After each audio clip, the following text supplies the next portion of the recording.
beautiful. I know it can kill us, Captain. Just let me have the moment.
Gilded Vale got its name from the way the wheat fields used to look in the sun.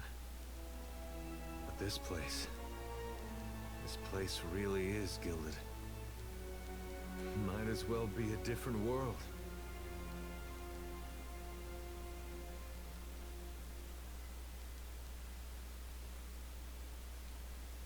Ended. Yet here we are, all the same.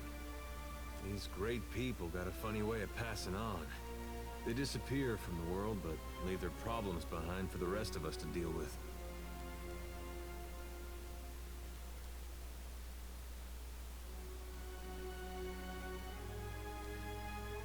I guess maybe that's one good thing that's come out of this. Well, at least for me. I got something to do with my life that doesn't involve hauling or shoveling. I even got a friend or two out of it. The whole world's about to face the biggest test it ever saw. What Aethys is doing, it's gonna change everything. We may not survive. Kith, I mean. God of redemption, trying to redeem the gods. What a mess. Once again, it seems you have led me into a divine mess. At least this time, we will see the gods get what they deserve. And thanks to you, the company will benefit in the end. I am honored to have served with you, Watcher. You are and will always be my camarada.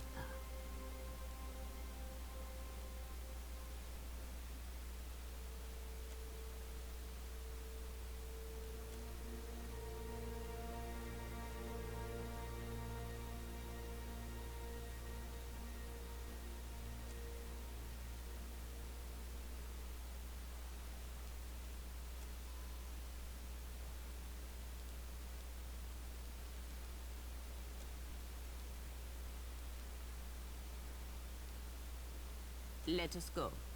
Aethys awaits us.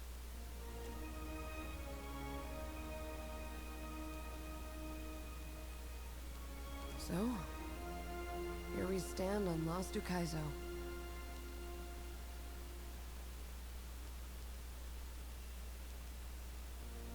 My parents gave me an earful about horizon-spanning beaches and towers reaching beyond the stars.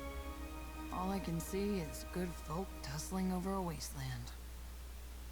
Time to confront Aethys, hopefully for the last time. You know what you're doing?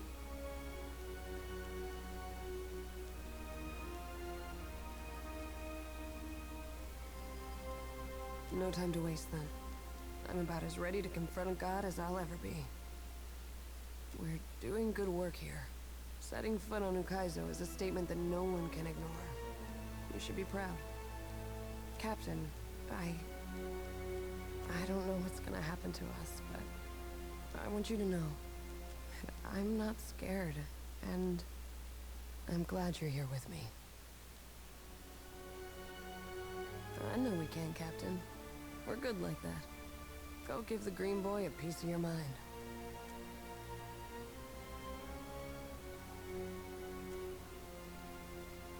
I look back, and I ain't but half sure how we got ourselves here, Cap.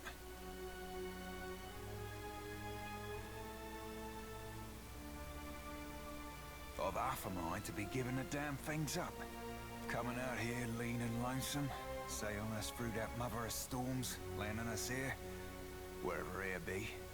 You've a second and a half on you, you do. No denying that. Trying to seduce me, Cap. Somebody had to be keeping your spectre-speaking ass alive. Onwards then, Cap. To the bitter end and beyond.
The machine controlling the storm winds down.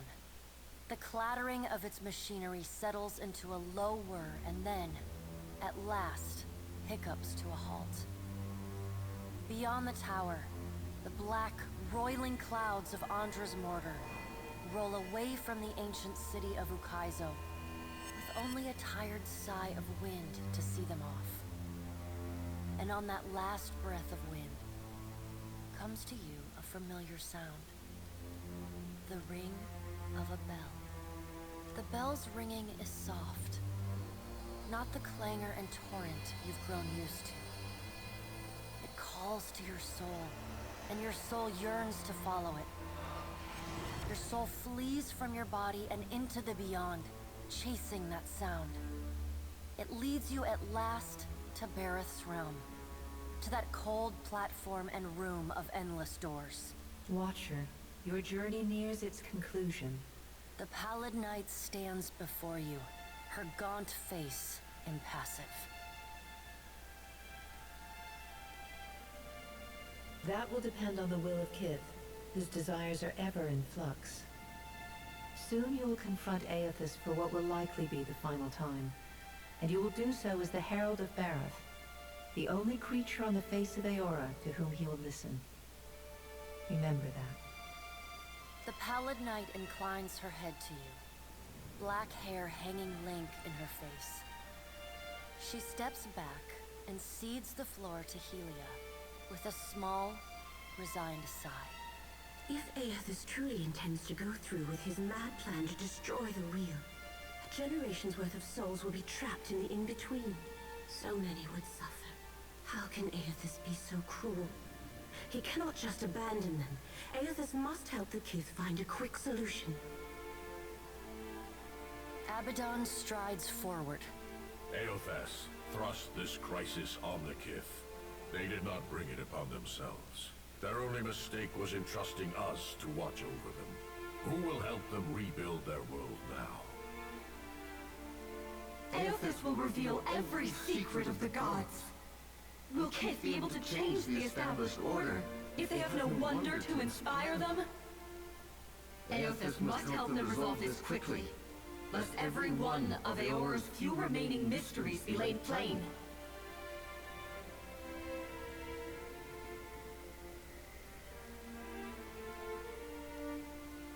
You have misgivings. Good. You should be wary of any help Aothas might offer you. With the wheel destroyed, Kith will tear themselves apart. It is the gods' duty to prevent that happening, lest they doom us all. And as Kith must be ruled, so too must the gods. I say that if Aothas is so eager to throw down the mantle of power and step aside, I shall take my rightful place as Queen of the Gods again. Kith are strongest when they follow our lead, and we are strongest when we lead in turn. United in purpose with the gods, Kith can accomplish things that without us, they could never have even begun. They must be shown their boundaries to surpass them. Kith will not solve Aothas' puzzle on their own. And without an established order to fight against, the bonds that bind them dissolve, and they fight amongst themselves.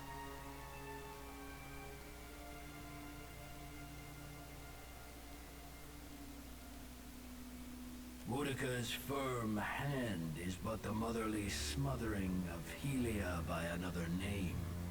Mortals should have no special advantages. Only once Kith have striven to improve themselves through trial will they truly know their measure. Kith must suffer to find their strength if they are to survive the world into which Aothas drags them. Our intervention in your struggle would be a cruelty and counter to our purpose. He lets his words hang in the air for a moment. Gaze level with your own. Indeed. Kith must discover for themselves what it is they are worth, and of what it is they are capable. What we do for them, they do not learn for themselves. Trial breeds ingenuity. If our work of generations was not in vain, Kith will succeed in spite of Aothas' actions. I have faith in Kith's ability to meet Aothas' challenge. Do not mistake my words for indifference, Watcher. They are born from a fierce belief in your potential, not a refutation of it.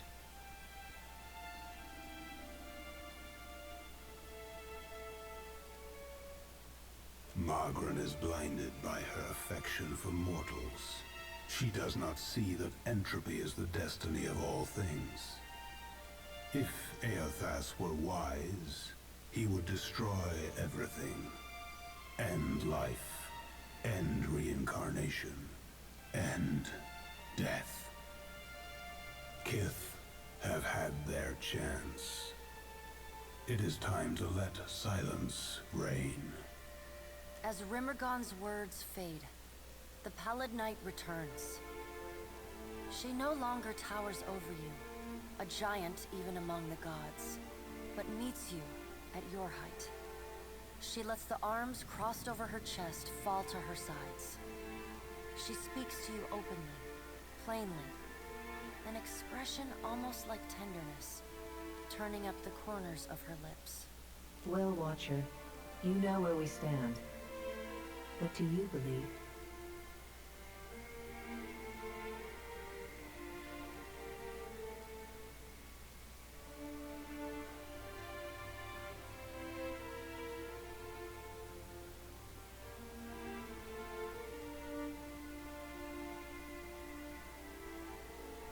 Take care that you do not sacrifice all, Watcher. Only what you must.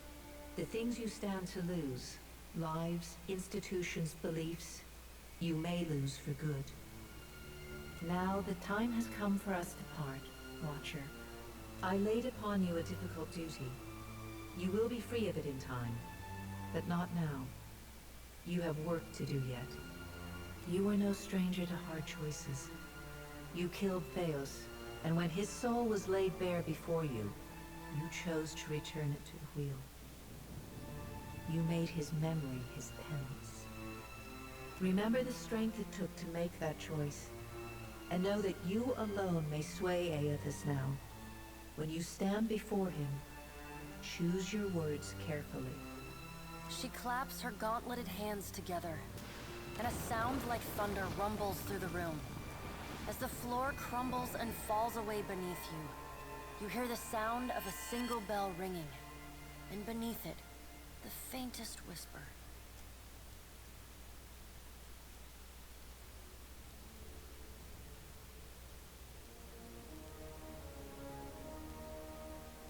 You keep falling asleep on me, I'm gonna have to start walking behind you with a pillow.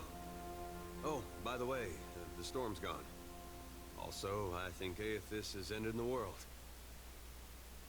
It is good to see you awake. It seems the storm has passed. If all your missions involve this many head wounds, then I volunteer to set the next one out. And here with me thinking we were right and proper dead this time. We ain't dead, right?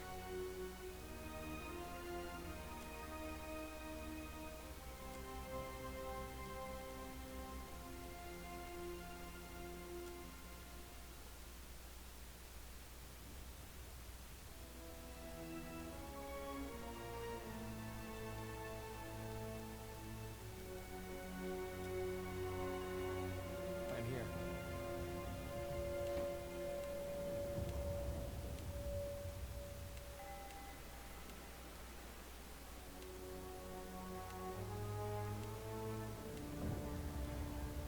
Not a problem, Captain.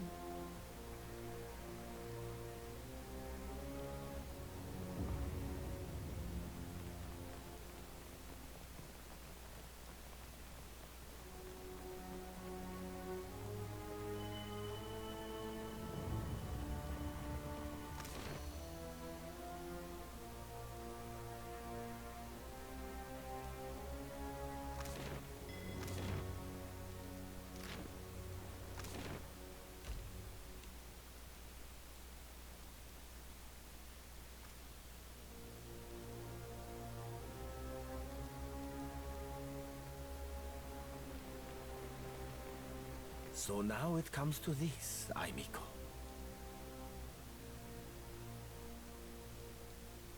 You think to steal my golden dream, but I will not allow it to happen. My gratitude is yours for disabling the storms.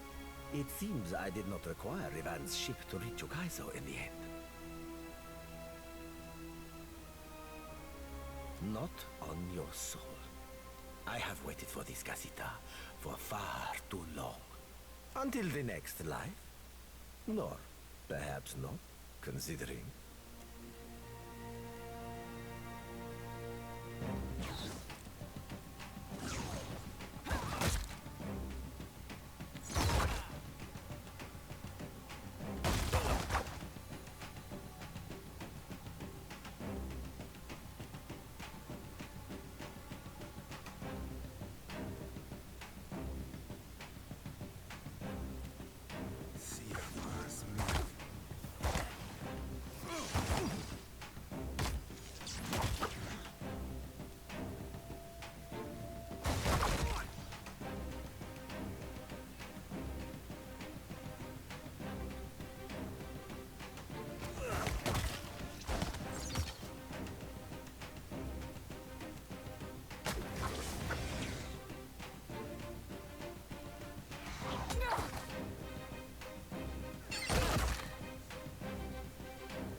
Rishi!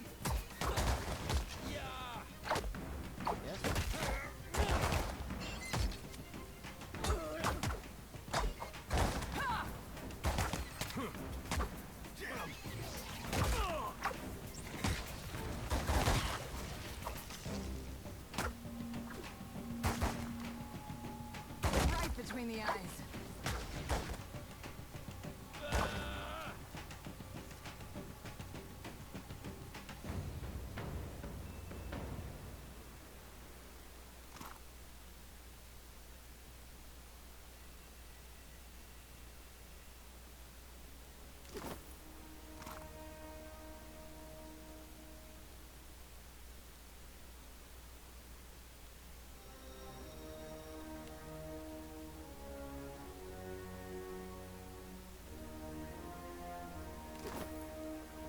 I'd be glad to.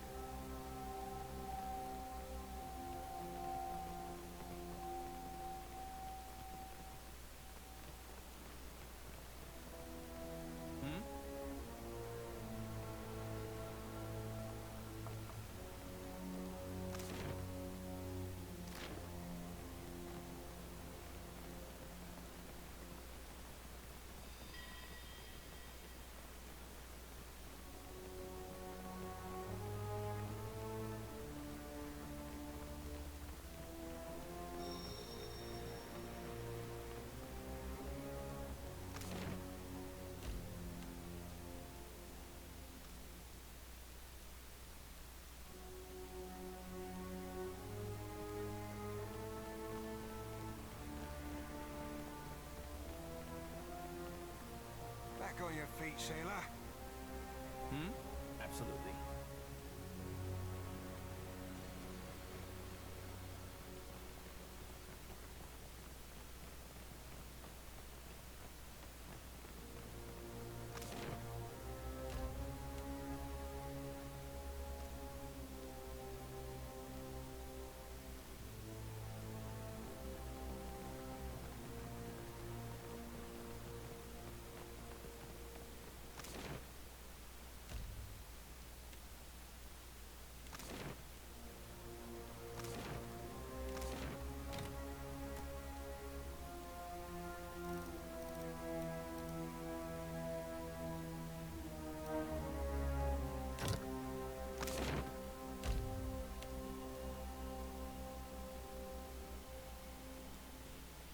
You descend into the ancient winding streets of Ukaizo.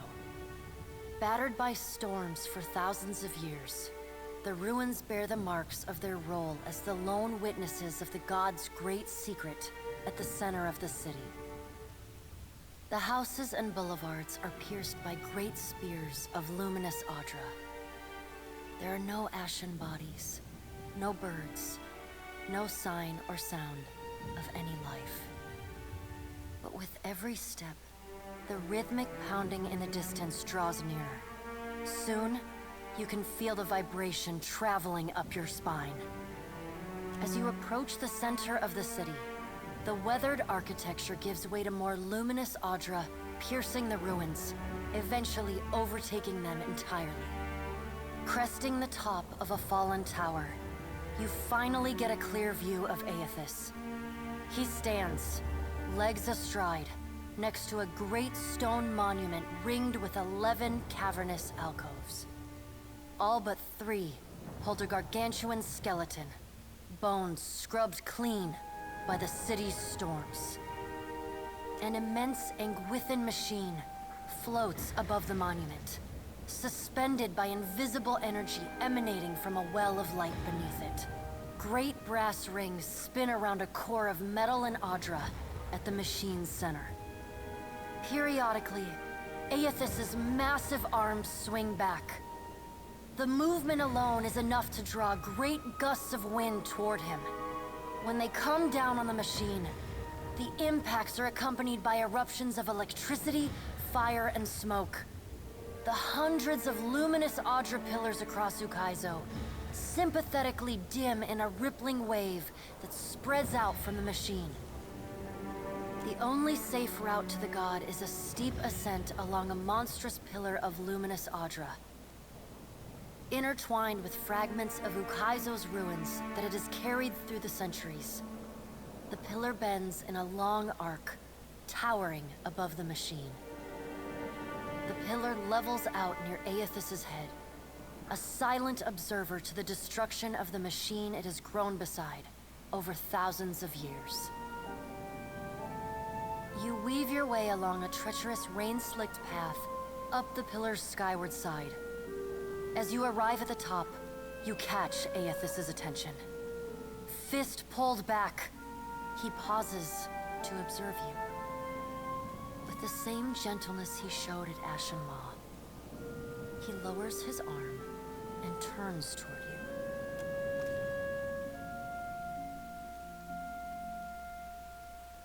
Strange to see Ukaizo in this way.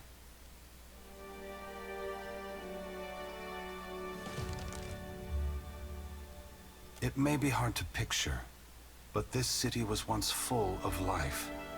The Huana, yes, but also Kith from many other cultures. Great hanging trees shadowed these boulevards. Gardens sprawled across the open rooftops.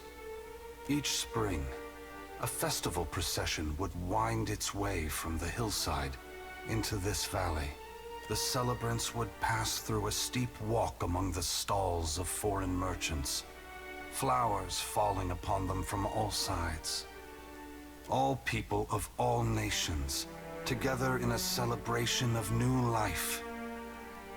Such was the power and beauty of lost Ukaizo. If we don't fix this mess you're about to cause, the whole world is gonna look this bad. I mean, it's a mighty heavy load you're putting on our shoulders. I just hope we can carry it. As long as there are people like you in this world, Adair, I truly do. This power has always been in the grasp of mortals. Now you will finally be aware of it. Now you will be able to decide what to do with it.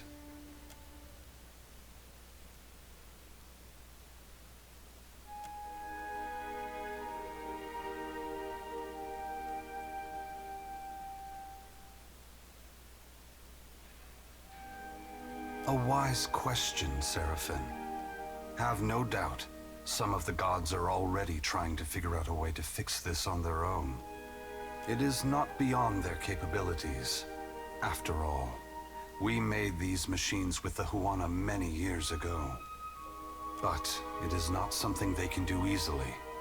Not without mortal assistance. It will be for mortals to decide if they should receive it. Rawatai gave everything they had to reach this place. In the end, they fell short of hitting the mark. Will we ever have another chance to prosper? Or was this damn island our last hope? Only you can answer that question, Maya. Rawatai has persevered through great adversity. The storms that ravaged your homeland have ended. But that in itself may present new challenges for your people. It is my hope that after I am gone, Rawatai will work together with its rivals to create a new world, instead of fighting over the ruins of the old. I want you to know, I appreciate what you are doing. Ah, but Pallegina, you do so only because in this, you foresee the death of my kin. We have wronged you. We have wronged all mortals for far too long. But after this moment, you may see a change in my brothers and sisters. Humility can be good for the soul, even a god's. But what of you, Watcher? Why have you followed me? Have you come to bear witness to the breaking of the wheel?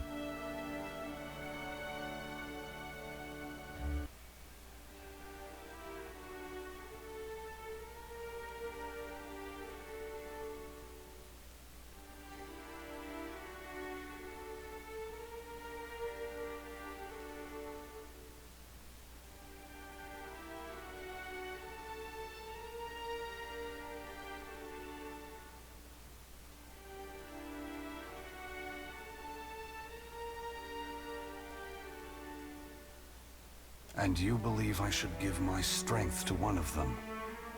I am certain Woodica has convinced you of this course. Why do you believe I should give this power, which we have used so irresponsibly for so long, to any of them?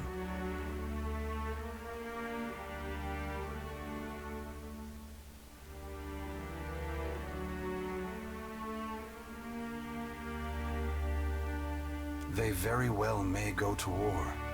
As much as it pains me to admit it, history has shown us that such chaos breeds instability.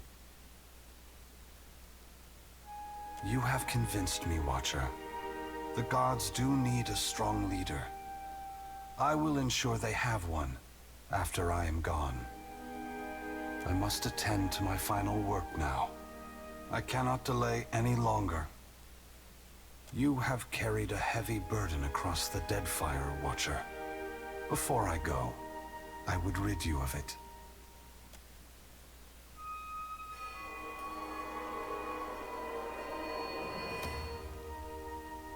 You are free now, as free as any of us can be. Many will come to you for help in the years ahead. Animancers, priests, even the gods themselves. I have great hope for you, but always remember that your future is for you to decide. Use your freedom well. Aethys squares himself to the machine. As you move to a safe distance, he draws his fists back and resumes his assault. The blows rain down with increased fervor, but the machine perseveres in spite of his efforts. Spreading his arms wide, Aethys draws power from the luminous Audra clustered around the valley. The energy courses through his body, limbs overflowing with intense light and waves of heat. He returns to his task, each strike bringing with it the sound of cracking stone and twisting metal, the flickering of luminous Audra across Ukaizo. As the ancient machine finally begins to succumb to his strength, so too does Aethys's body, built to withstand the passage of thousands of years. The great Audra statue has finally been pushed beyond its limits. Cracks appear along the hands, then race up the arms. Aethys does not slow his assault, but continues unabated. Its brass rings twisted. The machine spins erratically but withstands the relentless barrage. Aethys stands astride it and pummels the base of the machine. Soul energy begins to flare out from the machine's heart, warping the air with the intense heat. Aethys drives his right fist into the machine's center, the core of metal and Audra. The god lets out a deafening shout, something between a cry of anguish and a roar of exultation. You see Aethys's arm shatter upward from his hand through his elbow. A flash of light and heat bursts from the core, accompanied by a cacophony of destruction. The moment passes, as Aethys's shout echoes throughout the valley. Your eyes begin to recover. The god's work is accomplished. The great machine of Ukaizo has been destroyed. The wheel has been unmade.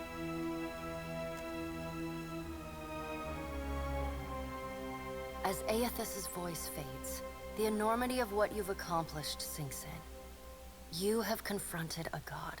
You have rediscovered the ancient city where the wheel was forged, and you have seen the wheel shattered.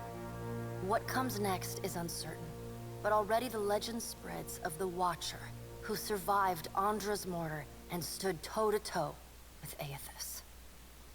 Aethys channels his essence into Bareth, empowering the god of doors, cycles, and life and death beyond all other gods.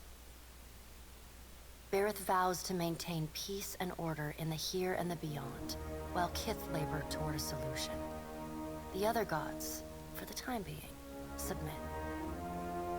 Under Bareth's guidance, the world becomes a more predictable, stable place.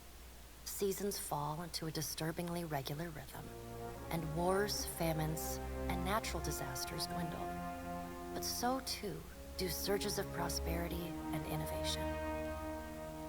Great minds around the world work methodically towards salvation, both unhindered and uninspired by changes, upheavals, and the unexpected.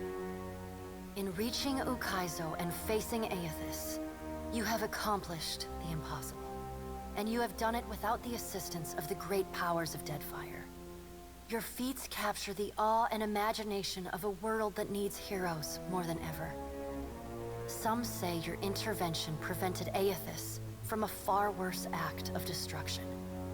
Many believe you will be the salvation of Eora. With each day, your legend grows, as does the chaos in Deadfire.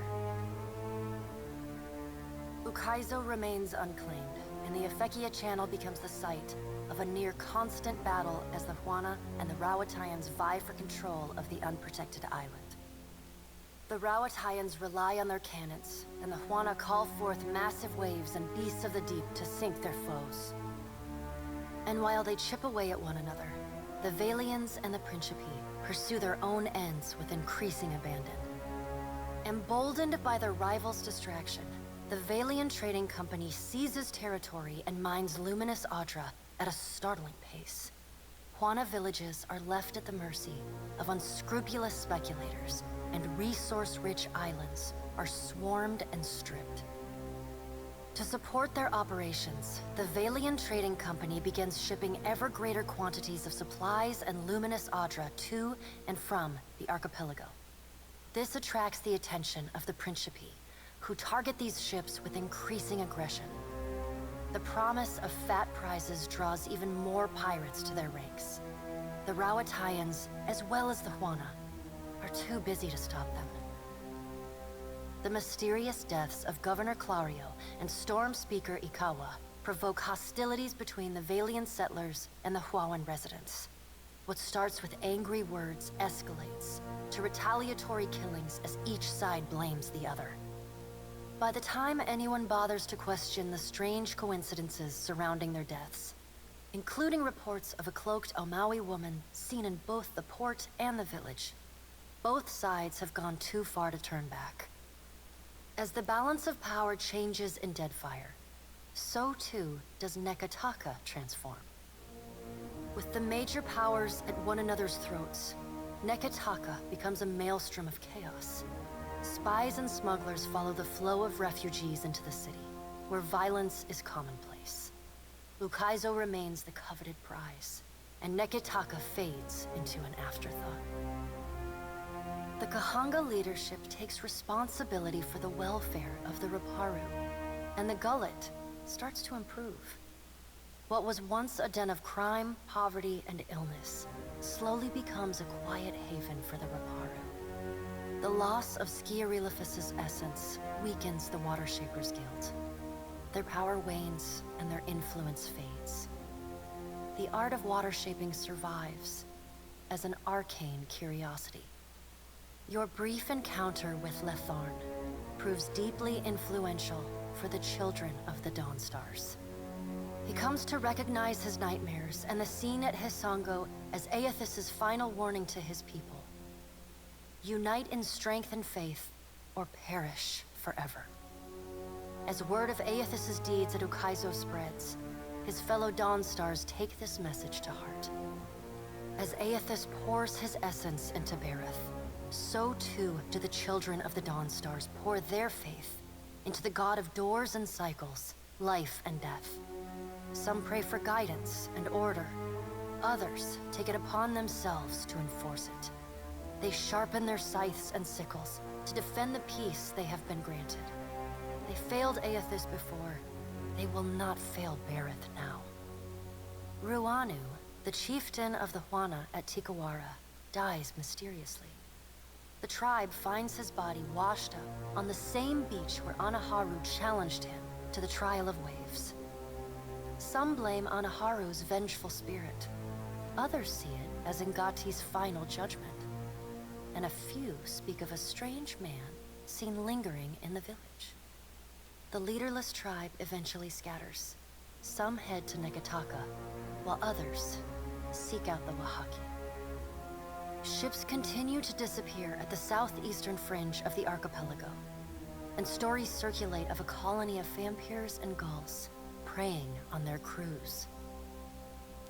The dead flow, an iceberg in the southern sea, continues to grow unchecked. As the ice spreads, so too do wild tales of a hideous dragon rampaging across the Deadfire. Though your adventures alter the destiny of Aora and the balance of power in Deadfire, they also leave a lasting mark on those who travel at your side. Your companions find themselves changed, in ways both big and small.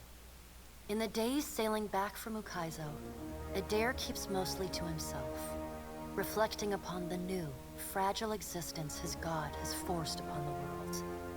He decides that if he knows one thing about the gods, it is that they are already plotting, and greater calamities will certainly follow.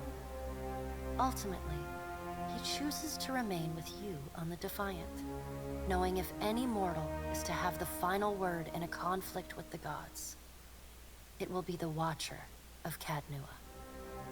Shodi is not a priestess who understands the meaning of subtlety.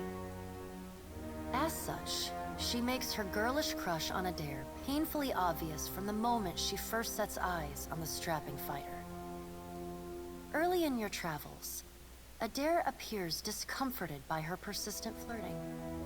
He often grimaces when she sidles up to him, and he takes endless pains to keep their conversations terse and to the point.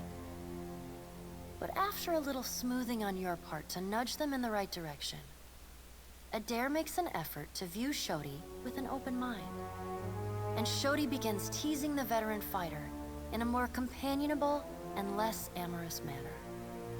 After saving each other's hides a couple times, and sharing more than a few laughs, the two form an easy, and you suspect, lifelong friendship. Shodi's journey through the Deadfire on your ship is an eye-opening experience for the sheltered farm girl.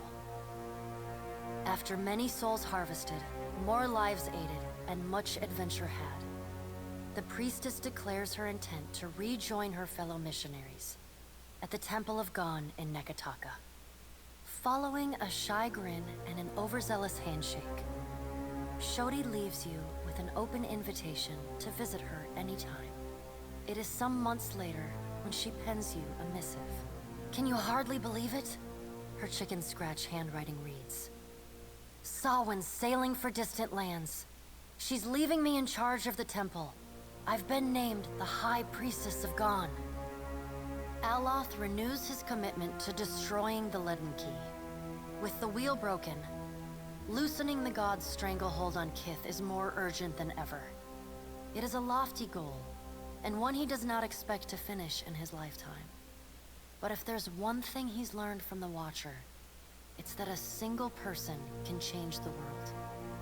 You let Rimaro go, and the former pirate ostensibly set sail for the trade lanes of the Eastern Reach, the Edier Empire, Old Valia, and the Republics. For the remainder of your time together, Seraphin seems, if not exactly happy, at least contented with the outcome of your confrontation with his former mentor at Sayuka. And yet, when the two of you part, Seraphin seems emboldened, invigorated by a new sense of purpose.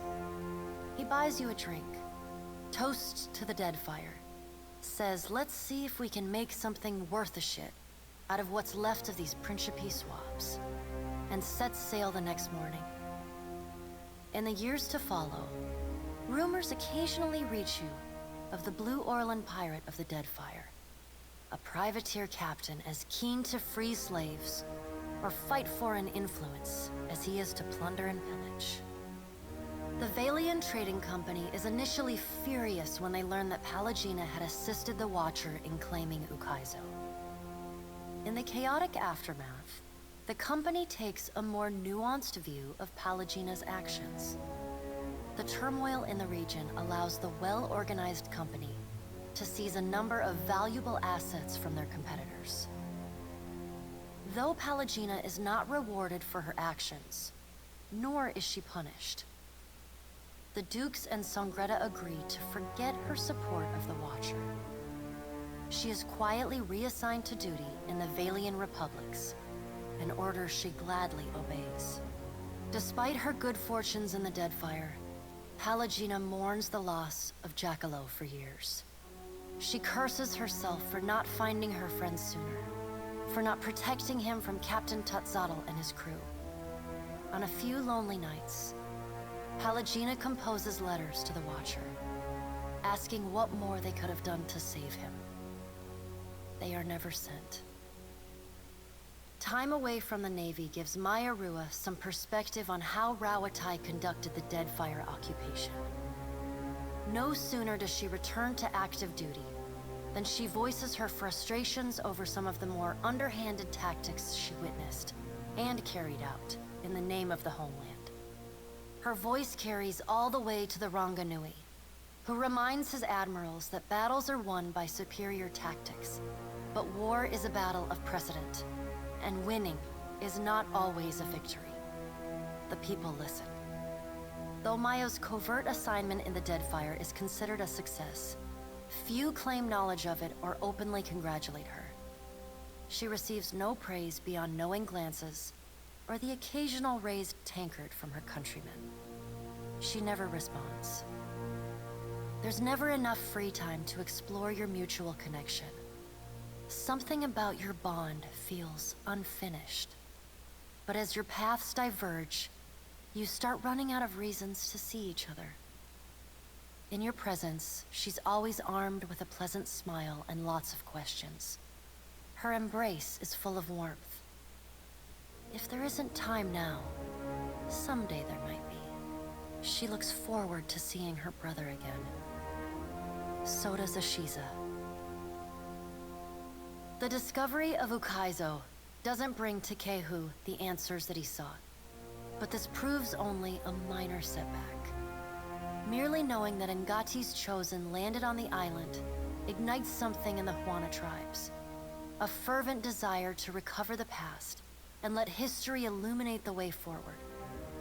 Takehu rides this momentum, leading by example and teaching his people to rely on each other instead of on omens. His message is an upheaval of norms, but it's as embraced and beloved as he is.